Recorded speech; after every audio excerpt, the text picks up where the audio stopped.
Hey there people, welcome back. This is Shumugi. Today we're going to talk about how to expand your Tyranid army.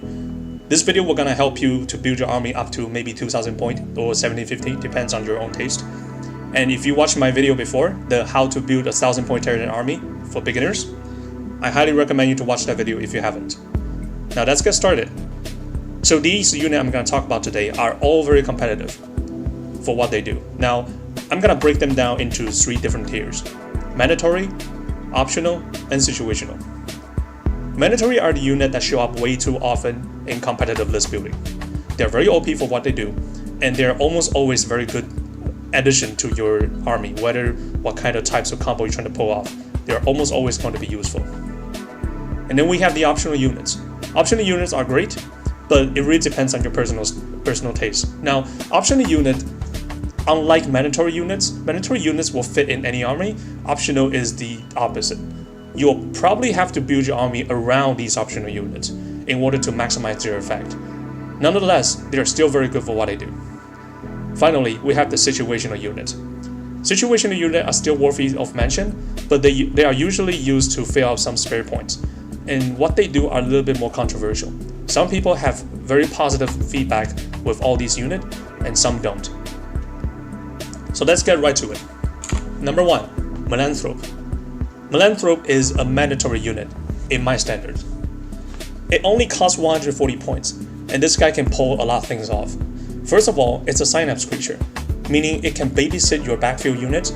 Second, it can provide -1 to hit by range attack for nearby unit within 3 inches of it.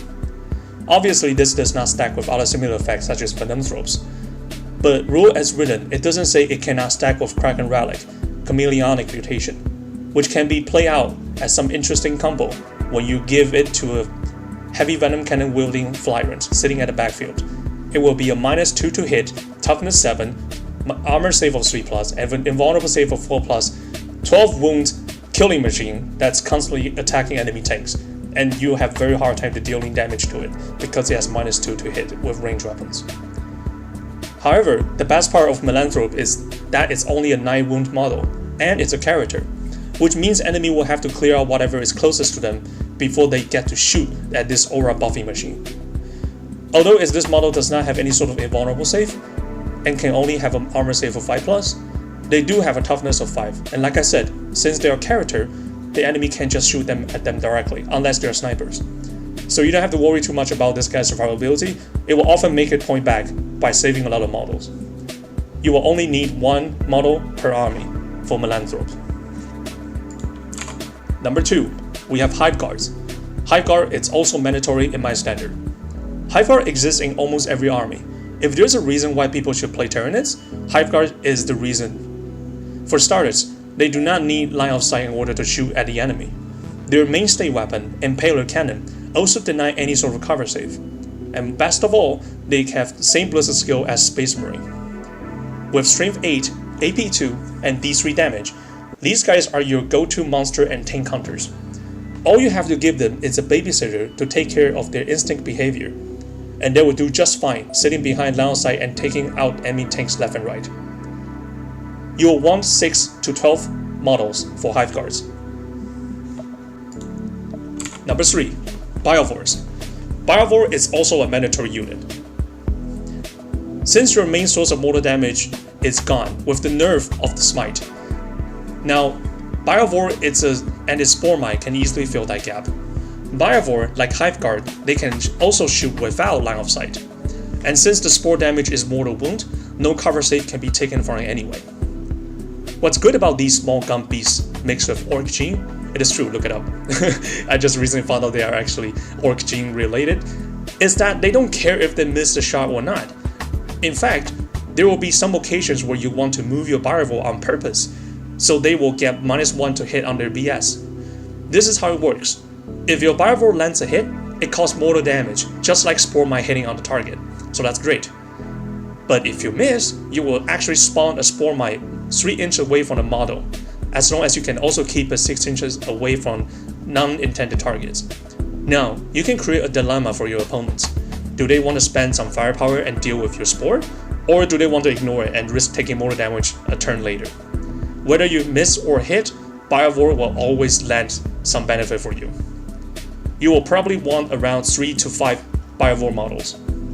The reason why I put it in mandatory, even though Bioforce is a little bit more optional and kind of situational, is because the Bioforce box also gives you 3 Spore Mines, which you can play with your Spore Field stratagem later on. Even if you don't want to use Bioforce, if you purchase Bioforce, like 3 of them, you can have enough Spore Mine to play around with.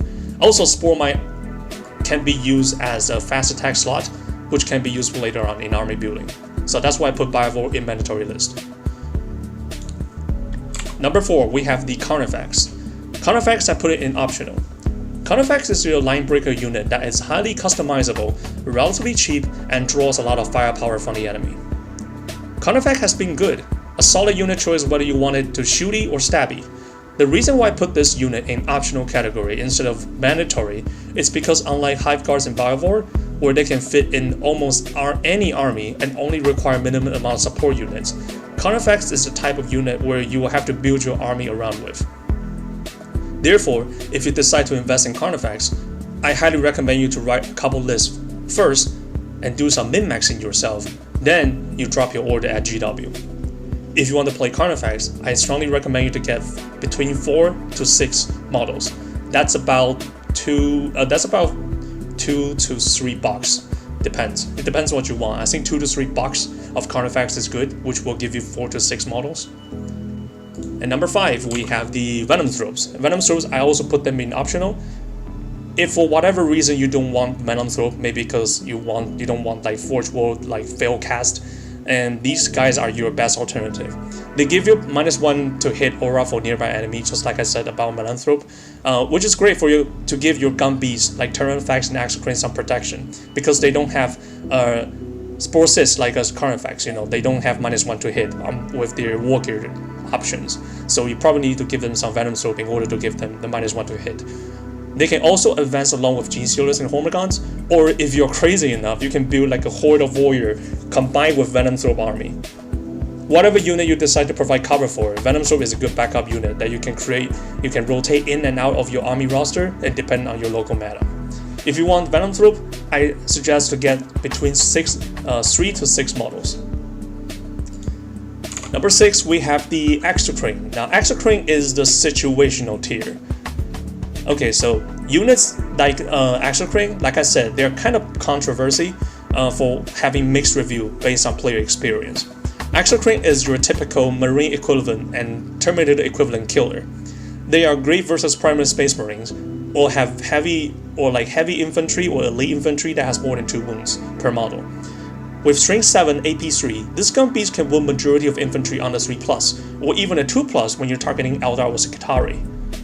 However, since it only costs 2 wounds per shot and only has a strength of a 7, Exocrine will actually struggle against tanks and monstrous creatures that has higher toughness.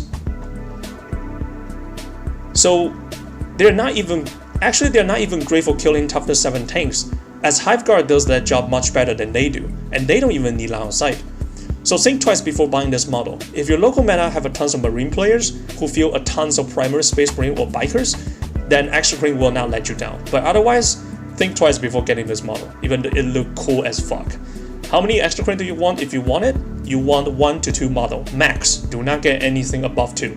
Unless you're building like a very weird list, then you probably need more than 2. But like 1 model is probably enough for a 2k army. One model is enough. Alright. Last but not least, my personal favorite, the Tyranid. The Tyranid, I have to put it in situational. As much as I love this model, it's situational at best. Now, Tyranid has been known for not having the most reliable anti-tank weapon since the beginning of the time, often only relying on Carnufex with their Crushing Claw to get the job done, but most of the time they don't make it to the front line at all.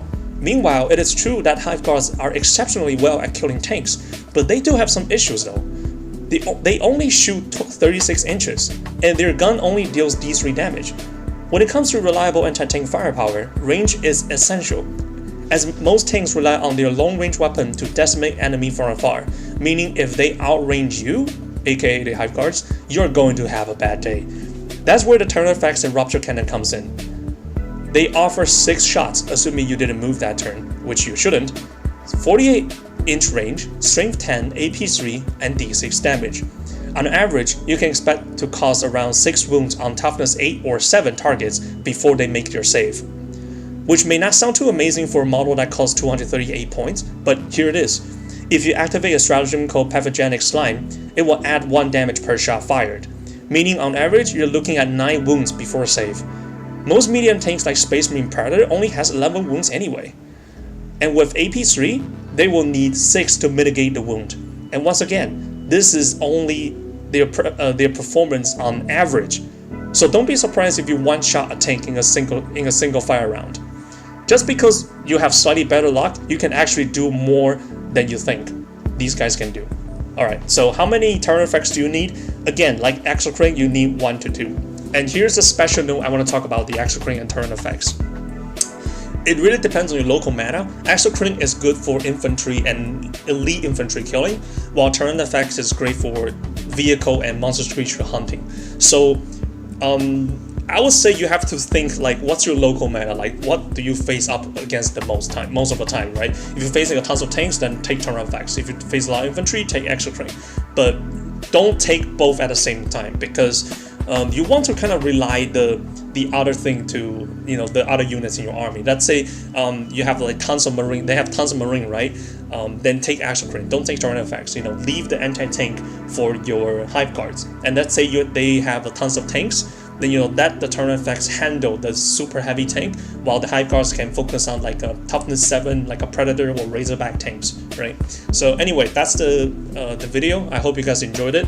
Please leave a like or comments, whatever, the YouTube bullshit, right? Whatever. And let me know what video do you want to see next. I mainly play Tyranids. I also play Necrons and Space Marine. I also make a lot of lists. So if you guys want to see anything next, maybe some Hive Fleet analyze, or like how to build like a competitive army or whatever, right? Let me know and I'll try to make the video. So thank you guys again for watching, and I'll see you guys later. Bye bye.